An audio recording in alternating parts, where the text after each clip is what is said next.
Muy buenas noches, Samuel. Un gusto escucharte. Te agradezco las coordinaciones para conectarnos puntualmente con todos nuestros amigos de Gaceta Laboral, a quienes les doy la bienvenida y les agradezco su atención y el tiempo para compartir estas reflexiones sobre el desarrollo de la relación de trabajo. Hoy día vamos a hablar sobre el desarrollo de la relación de trabajo. Eh, Podríamos haber escogido muchos otros temas. Quisiera hablarle los temas que normalmente resultan eh, problemáticos a veces para el empleador. Problemáticos porque a veces la ley no resulta muy clara o porque no hemos introducido dentro de nuestras organizaciones ciertos procedimientos que la doctrina, la jurisprudencia y los especialistas recomendamos para poder llevar, por ejemplo, una sana y correcta relación entre el trabajador y empleador. Recordemos que nos estamos ubicando dentro de una relación de trabajo y para eso es imprescindible que tengamos frescas y cercanas las ideas y conceptos que vertimos desde el inicio de la presentación, hablando de lo que es el trabajo subordinado en la medida en que representa una prestación de servicios que implica por parte del trabajador un deber de obediencia y faculta al empleador esgrimir el poder de dirección en todas sus facetas, en la faceta normativa o directriz, en la faceta de control y en la faceta disciplinaria o de sanción. Hoy día vamos a tocar precisamente esa dimensión del poder de dirección. Recordemos que el poder de dirección se desprende del hecho de que la relación de trabajo es una relación subordinada y la relación subordinada confiere en términos jurídicos el poder de sanción. Esta es una sanción que se da en un marco jurídico, que tiene que ver con las obligaciones de carácter laboral. Es decir, que se da en el entorno y en el marco estricto de las relaciones laborales, en el cumplimiento de las obligaciones de las relaciones laborales, en el espacio o lugar donde se desarrolla la relación de trabajo y en cumplimiento de las órdenes impartidas por el empleador. Aquí no podemos introducir aspectos ajenos a la relación de trabajo, como la vida privada, la vida familiar, la vida en sociedad del trabajador, que no son temas que puedan ser motivo de sanción por parte del empleador. Entonces, lo primero, obviamente, que nos viene a la mente cuando hablamos de una sanción es el amonestar al trabajador, disciplinar al trabajador, ¿no? Estas medidas disciplinarias, en términos generales, hablamos de la amonestación, que es una llamada de atención que se puede amonestar al trabajador por su incumplimiento de manera verbal o escrita. Es recomendación que cuando la falta reviste cierta gravedad o importancia, es recomendable aplicarla en forma escrita, dado que produce el antecedente del registro en el file personal del trabajador. Las verbales se quedan ahí en el aire y no las podemos probar luego, ¿no? Entonces, una amonestación tiene que darse preferentemente por escrito, obviamente en la medida en que implique una falta. No por cualquier cosa, pues vamos a estar emitiendo un memo de sanción, ¿no? Porque ya sería, más bien, va a perder no solo nos va a resultar costoso en términos de tiempo y recursos valiosos, sino también que no va a disuadir al trabajador, porque esa es la sanción disciplinaria, su cometido es disuadir al trabajador de que cometa las mismas faltas y disuadir al resto de trabajadores que cometan una falta similar en la medida en que van a ver que el empleador es un empleador que está organizado, que puede imputar las faltas, ¿no? El segundo tipo de sanción es lo que llamamos la suspensión, una suspensión perfecta de labores, en la medida en que no hay prestación de servicios, pero tampoco pago de remuneración. Lo que no puede hacerse es hacer que el trabajador preste el servicio y no pagarle.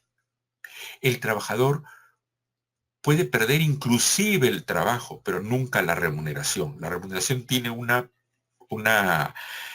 protección especialísima. Entonces, esto nos lleva a decir que las amonestaciones, y ya me adelanto algo, es que no hay sanciones de carácter económico. Puedo suspenderlo al trabajador y con ello no le pago. En la ley no están tasadas en el régimen privado. En el sector público, como que es más común encontrar reglamentos. Ustedes podrían establecer un reglamento. Ahora, la recomendación es no aplicar mayores a 5 días. Muchas veces hay objeciones por parte de la Administración de Trabajo si es que el trabajador se queja o si es que plantea una acción judicial.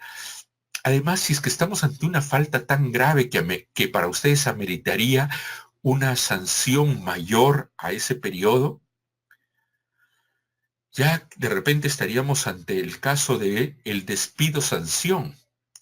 Es decir, que es la aplicación de una sanción la más severa que contempla la norma, que es dar terminado el vínculo laboral en la medida en que hace ya insostenible, ¿no?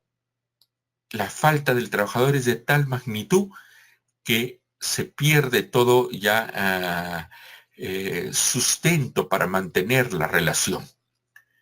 Y para ello podemos llegar a lo que es un despido, obviamente un despido justificado, como vamos a ver a continuación, porque recordemos que hay varios tipos de despido, el justificado, el arbitrario, el indirecto o el nulo. En cualquiera de los casos de tipos de amonestación deben aplicarse con criterios de razonabilidad y proporcionalidad, tanto en la determinación de la sanción como en su aplicación, ¿no?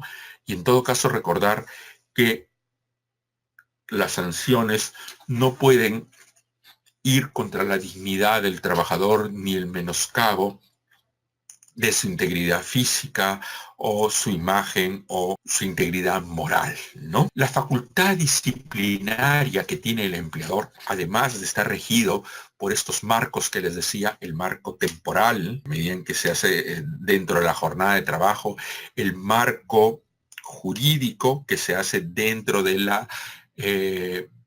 del desarrollo de las obligaciones laborales para el cual ha sido contratado el trabajador, y debe el empleador contemplar 3 principios.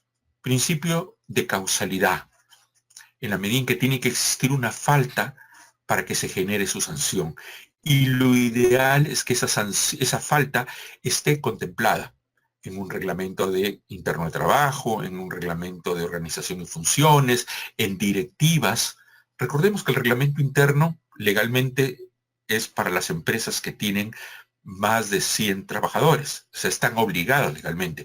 Pero igual una empresa, así tenga 50, 40, 30 trabajadores, consideramos que debe tener siempre su reglamento interno de trabajo, ¿no?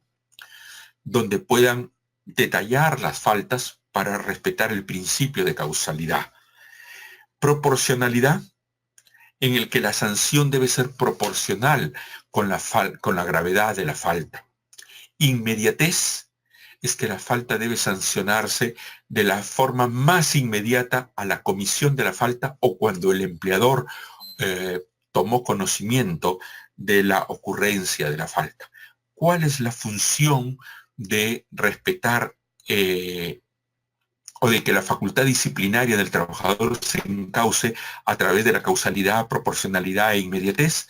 Es que se respete el debido proceso. El debido proceso, que es una garantía no solo del trabajador o de la persona frente al Estado, o en un proceso judicial, sino también dentro de los procesos internos, de los procesos privados, como son un proceso sancionatorio.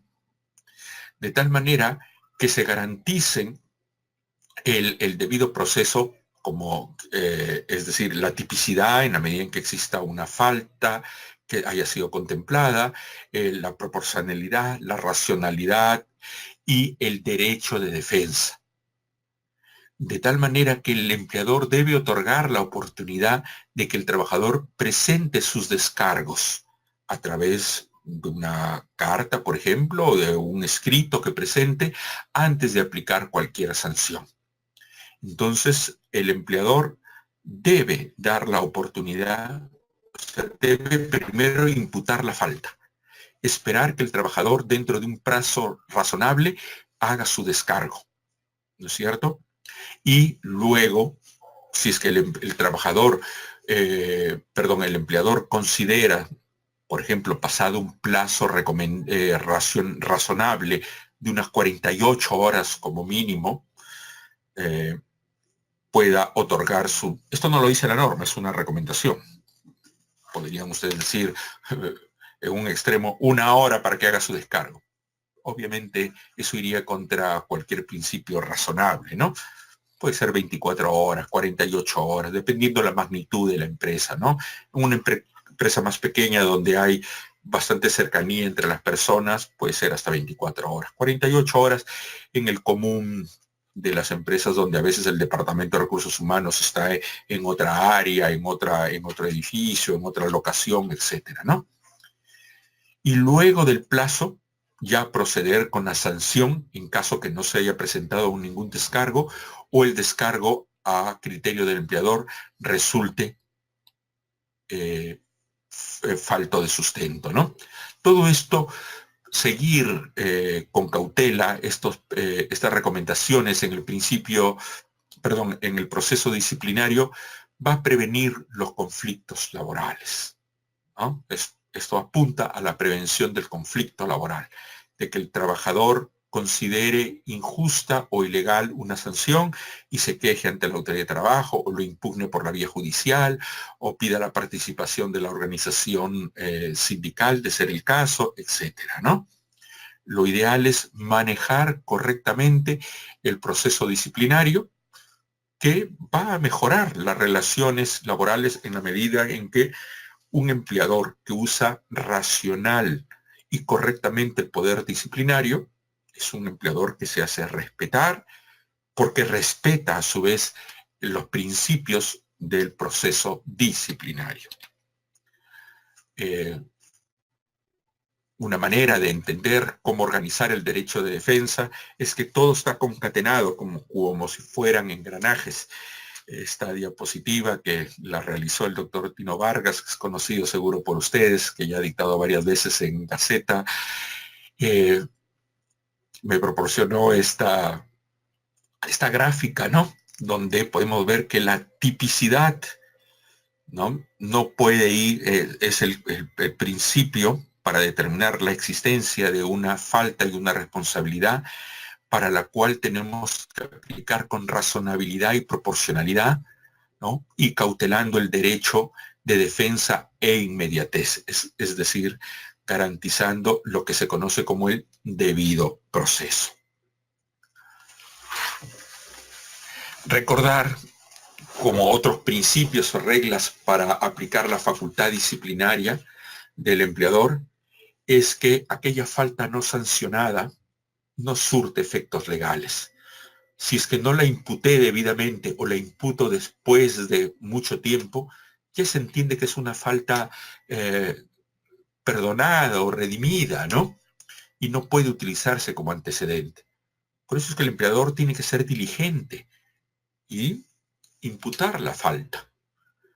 Ahora, recordar también que una misma falta no puede ser sancionada 2 veces. Es este principio que se conoce como el non bis in idem, no 2 veces sobre lo mismo. Es decir, cabe poner una falta, una sanción sobre una falta, no 2 veces. Sin embargo, las faltas que han sido debidamente imputadas y sancionadas sí pueden tomarse como antecedentes para las inconductas nuevas que generen sanciones posteriores, de tal manera que pueda acrecentar la medida disciplinaria, inclusive poder llegar al despido. Y recordemos cuando veamos el despido que hay muchas de ellas que consideran como parte integrante de la configuración de la falta que amerita el despido es la recurrencia, ¿no? O la pluralidad de faltas. Con esto llegamos ya a nuestra parte número 4. Originalmente en la currícula solamente se contemplaba la extinción de la relación de trabajo. Yo me he permitido incorporar unas diapositivas referidas a la suspensión, en la medida en que también resultan relevantes la suspensión de la relación de trabajo, en la medida en que son hechos relevantes dentro del desarrollo de la misma. La suspensión de la relación de trabajo es una situación que afecta a la duración y la ejecución de la relación o contrato de trabajo. Y los hechos más relevantes, además de la suspensión, también es la extinción de la relación de trabajo. Vamos a desarrollar esta primera parte, la suspensión. Luego llegaremos a la extinción de la relación de trabajo.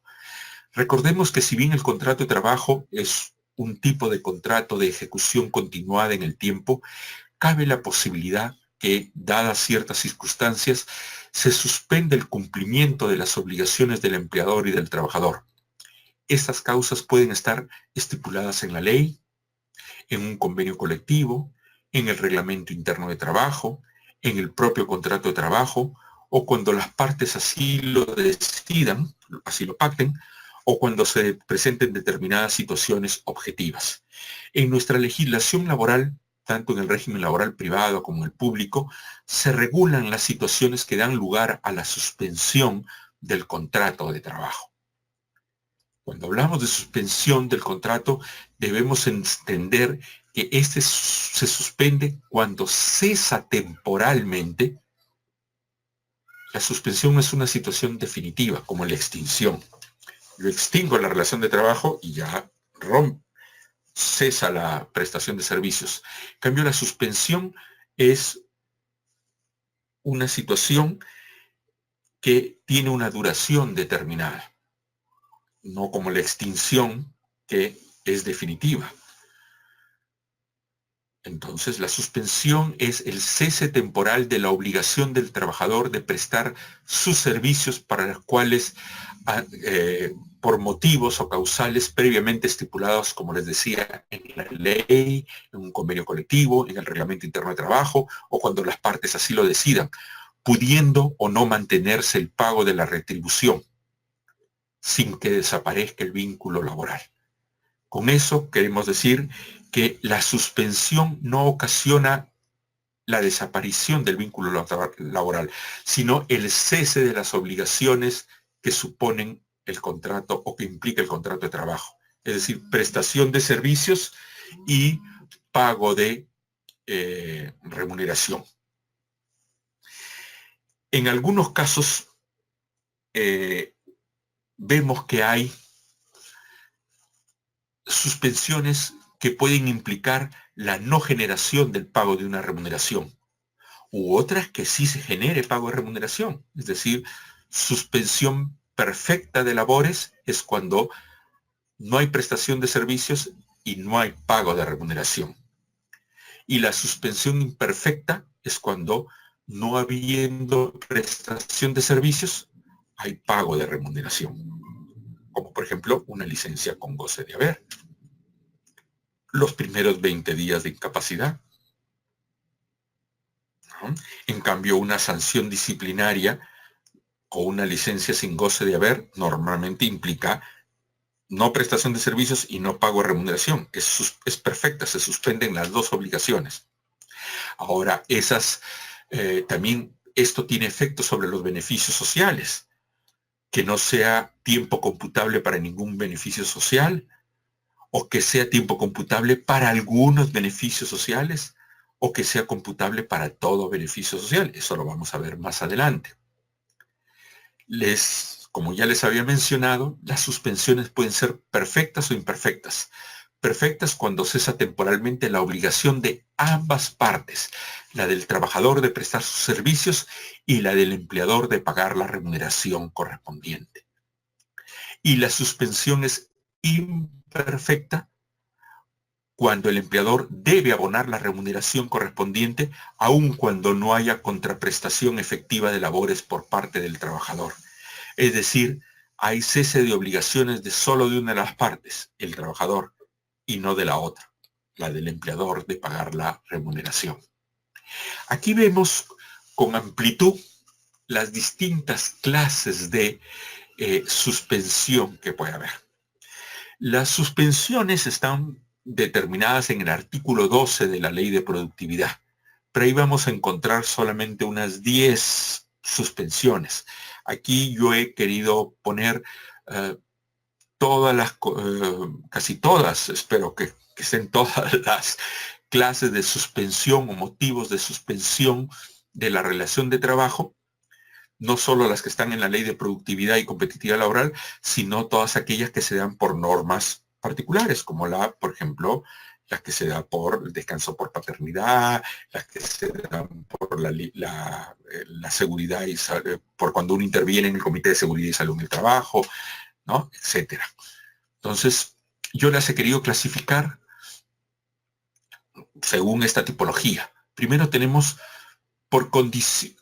suspensiones por condiciones especiales del trabajador. Es decir, la suspensión se da por un hecho ligado al trabajador. Por ejemplo, la invalidez temporal, la incapacidad para el trabajo, el descanso pre y postnatal, la hora de lactancia, el uso del lactario, el tratamiento para la tuberculosis.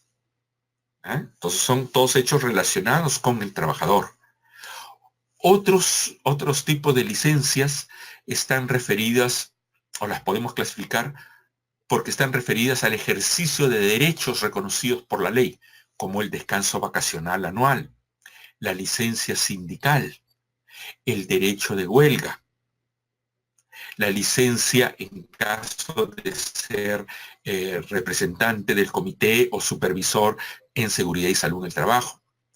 Otros tipos de suspensiones están relacionadas con el cumplimiento de obligaciones cívicas, por ejemplo, ocupar un cargo público, como ser congresista o ser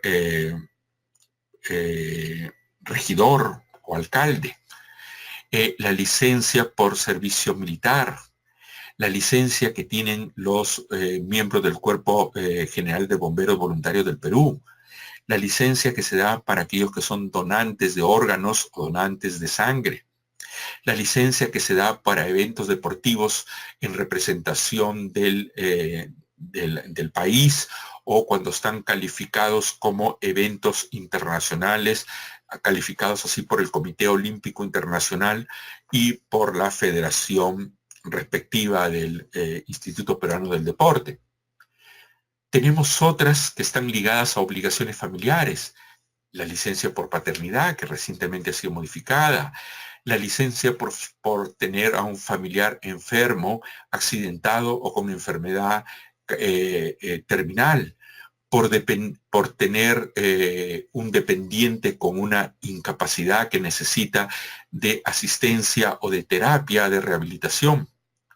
La protección que recibe la persona que ha sido víctima de la violencia en el entorno familiar o en el entorno educativo o laboral. La persona que está adoptando a un hijo, sea padre o madre, ¿no? O los dos.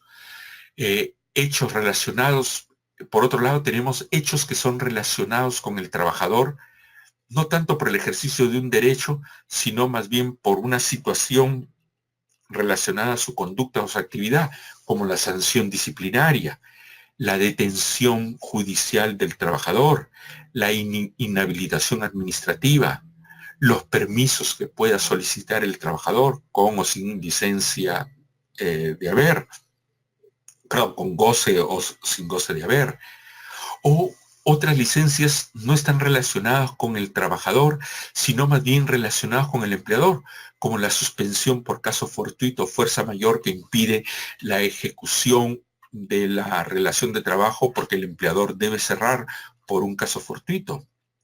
La veda establecida por ley, por ejemplo, esto se da en pesca, los procesos de cese colectivo, los ceses por infracción tributaria, pero los ceses, los cierres de local por infracción tributaria, los cierres del local por infracción de derechos de protección al consumidor o por delitos aduaneros. Estos son hechos relacionados con el empleador que implican también la suspensión. Esto son casi todas, pretende tener toda el tipo de, este cuadro te pretende tener todo el tipo de suspensiones de la relación de trabajo. Y en cuanto a sus consecuencias, las he ordenado en estos cuadros, donde tienen el tipo de suspensión o la denominación que tiene, la naturaleza, entendida como SGR sin goce de remuneración o CGR con goce de remuneración. Y he puesto la duración prescrita por la ley y la base normativa, ¿no? Así tenemos la invalidez temporal, la incapacidad por enfermedad, la maternidad, ¿no? Aquí pueden ver todos el descanso vacacional.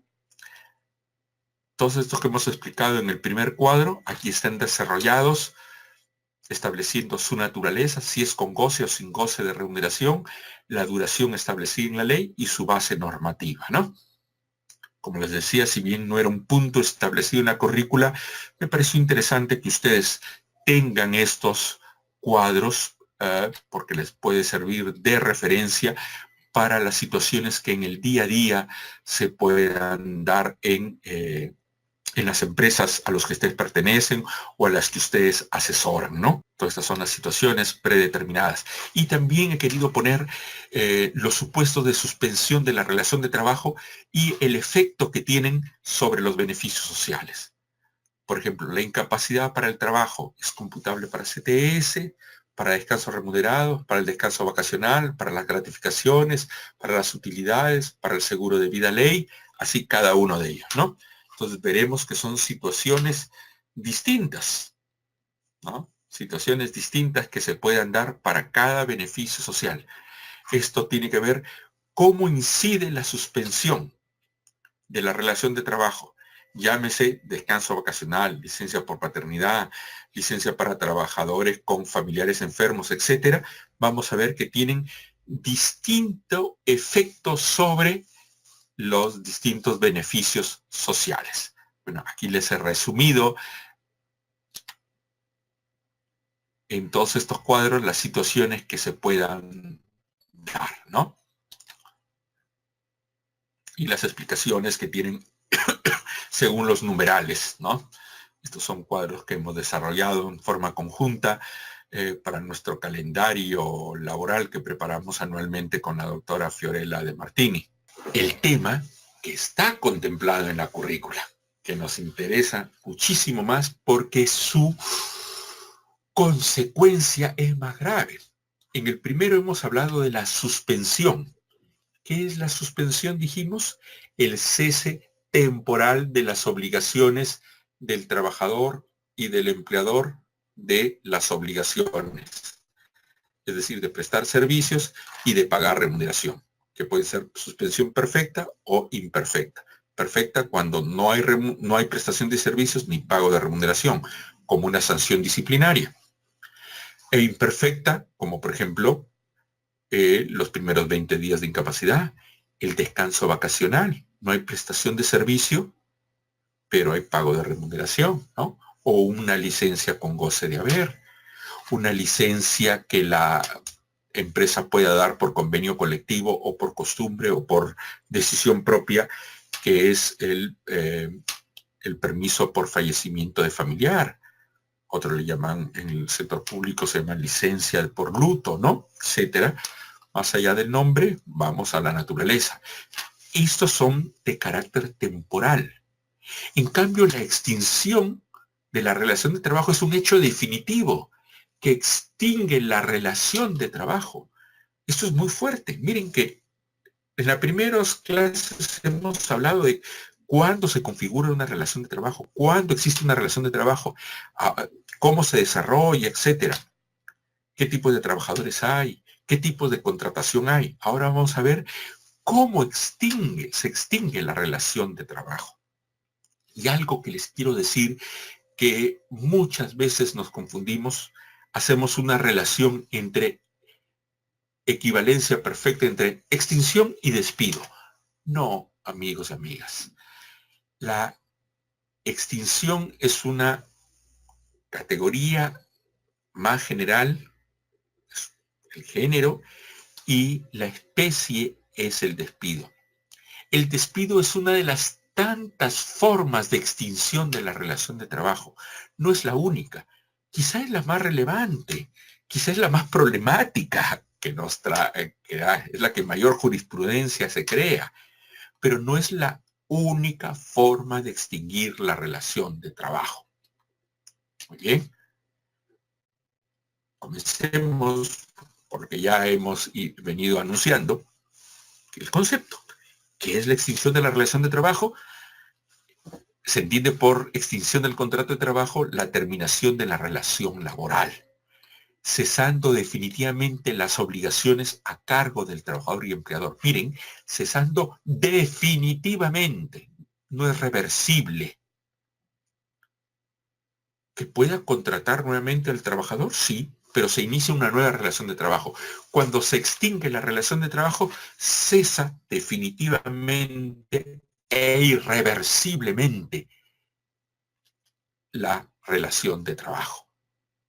Muy bien. O sea, si me permiten la metáfora, es como si muere la relación de trabajo, no cabe resucitación de la relación de trabajo. La relación de trabajo no resucita. En todo caso, nace una nueva relación de trabajo si recontrato al trabajador.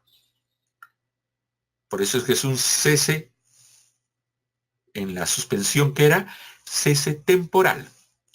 En la extinción es cese definitivo e irreversible, añadiría yo, de las obligaciones a cargo del trabajador y del empleador.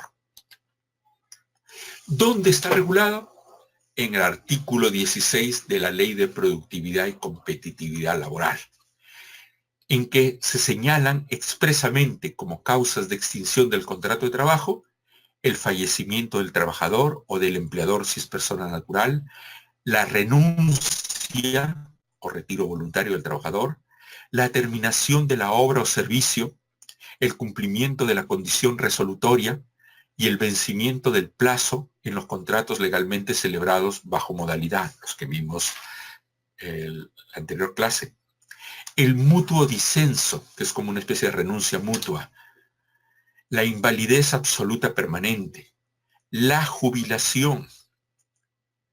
El despido en los casos y formas permitidos por la ley. La terminación de la relación de trabajo por causa objetiva en los casos permitidos por la Ley de Productividad y Competitividad. Entonces, miren, el despido es uno de los muchos tipos de extinción de la relación de trabajo. No confundamos extinción con el despido. El despido, junto con estas otras causales de extinción, configuran lo que es la extinción de la relación de trabajo. Vamos a ver cada una de ellas. El fallecimiento del trabajador o del empleador si es persona natural. Al ser la prestación de servicios de trabajo de carácter personal, no solo personal, sino personalísimo, es natural que al fallecer el trabajador sea imposible que se continúe prestando dichos servicios, por lo que el vínculo laboral se extingue. No puede haber un reemplazo en la relación de contractual, no porque muere mi hermano, muere mi padre, yo lo reemplazo como hermano, como hijo, como nieto, etc. No, los cargos no se heredan, ¿no? Se iniciará en todo caso una nueva relación de trabajo, pero no cabe que la continuidad de la relación de trabajo. Extingue de pleno derecho la relación de trabajo. El fallecimiento del empleador también extingue la relación laboral sin perjuicio de que cuando el empleador es persona natural, es decir, el empleador que es persona natural con negocio. Porque lo otro, cuando se extingue el empleador cuando es persona jurídica, lo vamos a ver al final, que es como diríamos la muerte del empleador cuando es persona jurídica. Pero legalmente no se denomina así muerte del empleador o de la persona jurídica, pero es el equivalente, ¿no? Que es la liquidación, la extinción, ¿no? De la relación, de la persona jurídica, cuando el empleador es persona jurídica. Acá estamos hablando cuando el empleador es persona natural. Entonces, el fallecimiento del empleador extingue también la relación laboral, sin perjuicio de que común acuerdo con los herederos del empleador, el trabajador acuerde de permanecer por un breve lapso para efectos de la liquidación del negocio. El plazo convenido no podrá exceder de 1 año, debiendo constar por escrito y ser presentado ante la autoridad de trabajo para su registro. Bien, ahora veamos un caso también que es de los más comunes y de los más importantes junto con el despido, la renuncia. Muchas veces lo tratamos mal, la renuncia. La renuncia es el acto jurídico unilateral a través del cual el trabajador manifiesta en forma libre y voluntaria su decisión por dar resuelto o extinguida el contrato de trabajo. Entonces, ¿qué entendemos por esto? Es primero que es un acto personal del trabajador, voluntario, no puede estar obligado. Si se prueba que el trabajo se ha puesto sobre el trabajador violencia física o violencia psicológica, ¿no? O amenaza, se invalida el acto jurídico de la renuncia, porque no habría la libertad. Entonces, primero que es un acto personal, voluntario, ¿no? Totalmente voluntario, y tiene efectos por sí mismos, ¿no? La renuncia no tiene que ser aceptada. La renuncia es recibida por el empleador. Ahora, otro hecho similar a que tiene el mismo efecto de la renuncia es la puesta a disposición del cargo. En ese caso, para que cobre efecto la disposición del cargo del trabajador hacia su empleador, ahí sí tiene que ser aceptada por el empleador. En todo caso, podríamos decir, la puesta a disposición del cargo aceptada por el empleador equivale a una renuncia. Pero la renuncia por sí sola no tiene que ser aceptada. Jurídicamente no cabe la aceptación de la renuncia. La renuncia tiene efectos por la sola recepción, sino que el efecto no es inmediato. Por ley, ¿qué nos dice la ley? Que el efecto se da a los 30 días. ¿No? Por eso es que el trabajador tiene que tener el cuidado de dar aviso por escrito al empleador con 30 días de anticipación. Lo que quiere decir es que presentada la carta de renuncia, esta no cobra efecto inmediatamente, sino a los 30 días. El empleador puede exonerar de este plazo de 30 días, sea porque el trabajador se lo pide en la carta o por iniciativa propia.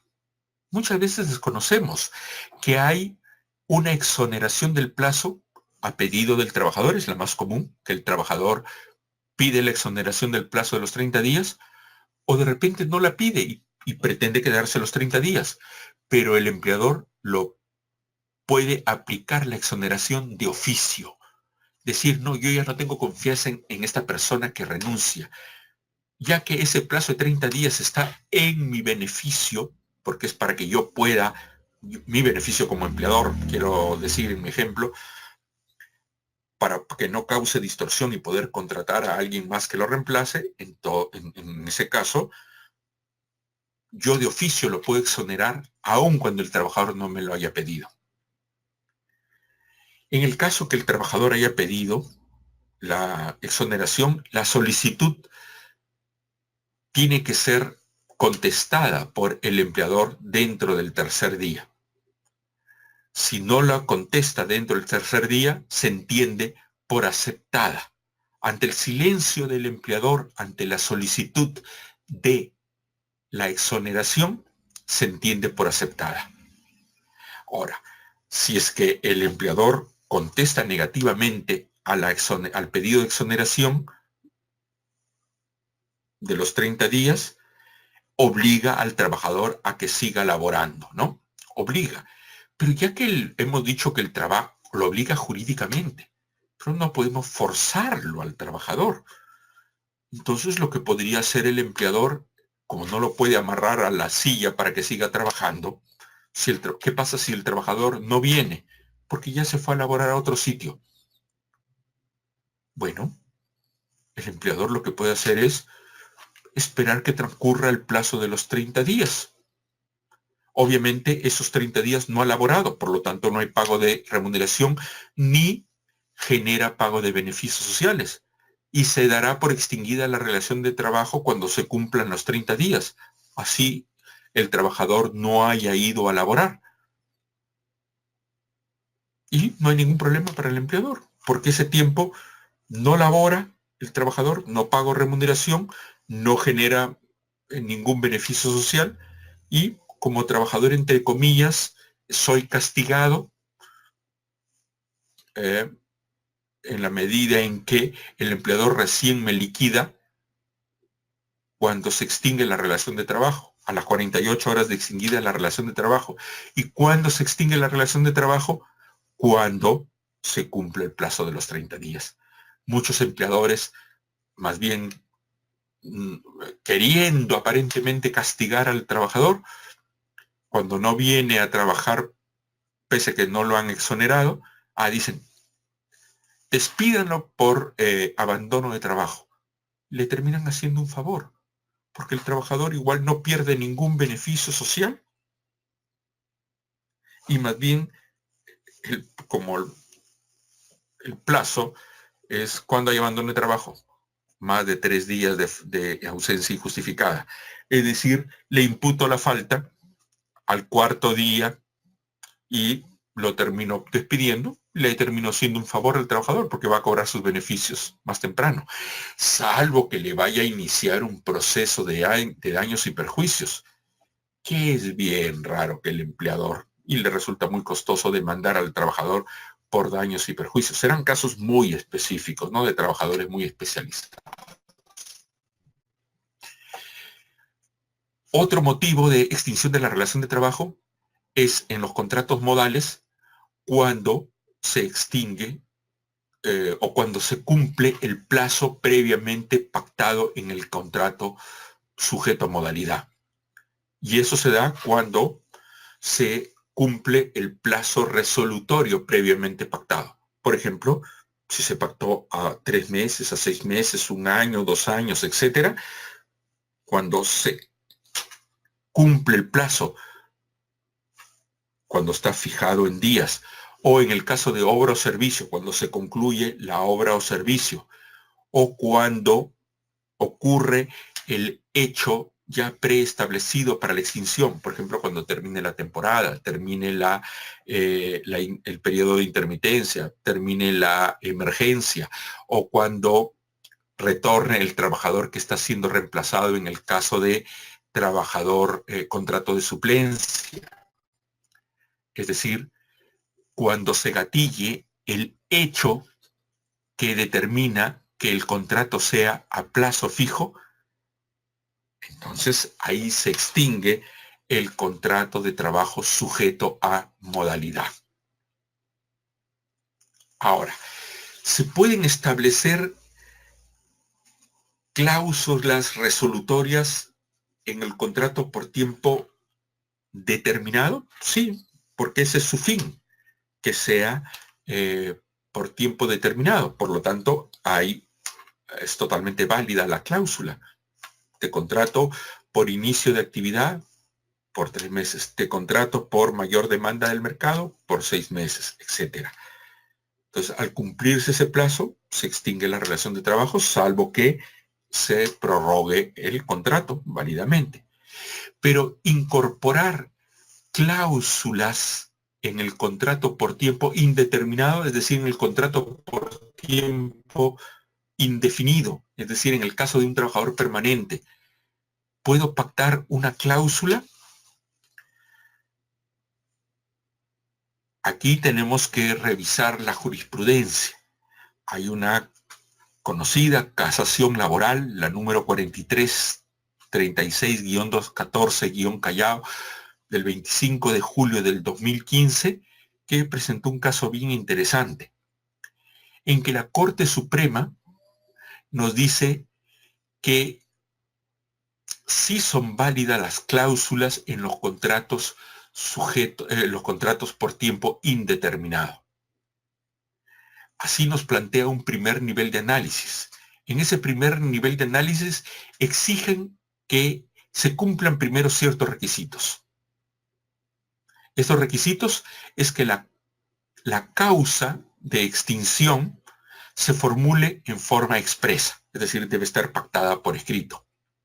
Nunca puede presumirse esta cláusula, tiene que estar pactada expresamente. Segundo, que se trate de un acontecimiento incierto y voluntario, es decir, que no dependa del trabajador o el empleador.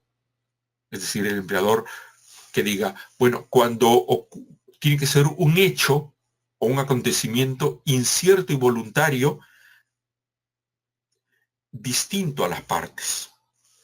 Tercero, que la cláusula consignada sea válida.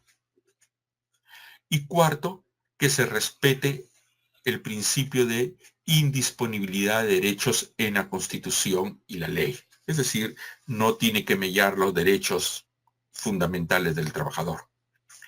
Además, la eficacia de este tipo de cláusulas se hace depender de la eficacia resolutoria de la cláusula. Es decir, el hecho que sea imputado por alguna de las partes para que se extinga el contrato de trabajo. No puede ser imputada alguna de las partes, tiene que ser un hecho externo. En un segundo nivel de análisis se debe determinar si este tipo de cláusulas con una condición resolutoria pueden ser estipuladas en un contrato por tiempo indeterminado. La respuesta de la Corte Suprema a esta segunda cuestión es que no existe una prohibición legal. Si bien no están reguladas, eso sí es cierto, no están reguladas este tipo de cláusulas para los contratos por tiempo indeterminado. Pero dice, no existe una prohibición legal que restrinja su aplicación solo a los contratos modales.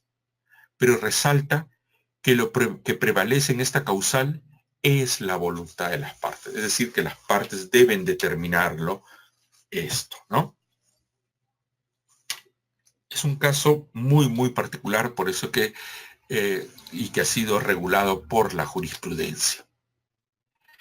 Ahora veamos otro tipo de forma de extinción, el mutuo disenso. ¿Qué es el mutuo disenso? Es como si quisiéramos hablar de el mutuo acuerdo, es decir, el acuerdo entre las dos partes para extinguir la relación. Así como la renuncia es de carácter unilateral, en que el trabajador anuncia que quiere extinguir la relación de trabajo, en el mutuo disenso más bien no es unilateral, sino es bilateral. Es como si dijéramos una renuncia de ambas partes. Es decir, hay acuerdo entre las partes para extinguir. Así podemos decir que el mutuo disenso es el acto jurídico bilateral, en cambio la renuncia es un acto jurídico unilateral. Retomo lo que decía, el mutuo disenso es el acto jurídico bilateral a través del cual el empleador y el trabajador deciden por dar por resuelto el contrato de trabajo. Ellos establecerán cuándo lo van a hacer, si lo van a hacer inmediatamente, una semana, 15 días después, un mes después, es lo que acuerden las partes. El acuerdo para poner término a la relación laboral en caso de mutuo disenso debe constar por escrito, ¿no? Y ser expresado eso en la liquidación de beneficios sociales. Me olvidaba también, la renuncia es un acto formal. No existe una renuncia por teléfono, ¿no? O por WhatsApp. Tengo que ser una renuncia formal, por escrito, ¿no? Otro tipo de extinción de la relación de trabajo, la invalidez absoluta permanente. La invalidez absoluta permanente extingue de pleno derecho, esto es bien fuerte, extingue de pleno derecho, es decir, que no hay, ahí no puede actuar la voluntad del trabajador o del empleador para continuar. La ley requiere, es una cuestión absoluta, de pleno derecho y automáticamente la relación laboral, insisto, extingue de pleno derecho, es decir, no se puede pactar en contrario, y automáticamente, es decir, inmediatamente, la relación laboral desde que esta situación, la invalidez absoluta permanente, es declarada por el de salud, por el Ministerio de Salud o por la Junta de Médicos designada por el Colegio Médico del Perú a solicitud del empleador. Si bien la invalidez absoluta permanente no está expresamente definida, se puede considerar que debe entenderse como aquella incapacidad sobreviniente a la relación de trabajo que recae sobre el trabajador, ocasionado bien por un accidente o por una enfermedad que le impida en forma permanente, no temporal, sino permanente, dedicarse a toda clase de trabajo. Y esto lo determina la Junta Médica de Salud, del Ministerio de Salud o del Colegio Médico, según quien la pueda ser presentada por el trabajador o solicitada por el empleador, ¿no? La jubilación. La jubilación, nos dice la Ley de Productividad y Competitividad Laboral, extingue la relación de trabajo. Que después pueda continuar laborando, como vimos, el pensionista en la primera clase puede seguir laborando, vimos según de dónde provenga la pensión, en unos casos sí, en otros no, y en unos casos sí, pero con restricciones. Aquí vamos a hablar de la jubilación primero ordinaria.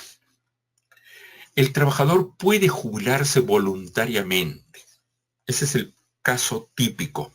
La jubilación es un acto premial de alguna manera al trabajador por cumplir ciertos años y haber cotizado determinados años según en qué sistema se encuentre. Por lo tanto, podremos decir, el trabajador puede jubilarse voluntariamente si teniendo derecho a percibir una pensión por jubilación a cargo de la ONP, de acuerdo con el decreto ley 19.990, lo ha gestionado y este le ha sido otorgado por medio de una resolución, cesa, se extingue la relación de trabajo. O también podrá hacerlo de haber obtenido el derecho correspondiente a la pensión en el sistema privado de pensiones, que ahí basta tener un tipo de edad o un rango de edad, 65. Ahí no se pide aportes mínimos como en la ONP, que se piden, además de tener 65 años de edad, tener 20 años de aportación. Recordemos que el pensionista trabajador, es lo que les mencionaba, que según el artículo 45 del decreto ley modificada por la ley 28.678, permite la existencia de un pensionista trabajador que pueda percibir simultáneamente pensión y remuneración o retribución siempre y cuando la suma de pensión y remuneración no supere el 50% de la UIT, es decir, media UIT. En el sistema privado de pensiones, la misma posibilidad se encuentra recogida, pero sin ningún límite. Es decir, el jubilado del sistema privado de pensiones puede seguir laborando, sí, sin ningún límite de monto de remuneración o de pensión.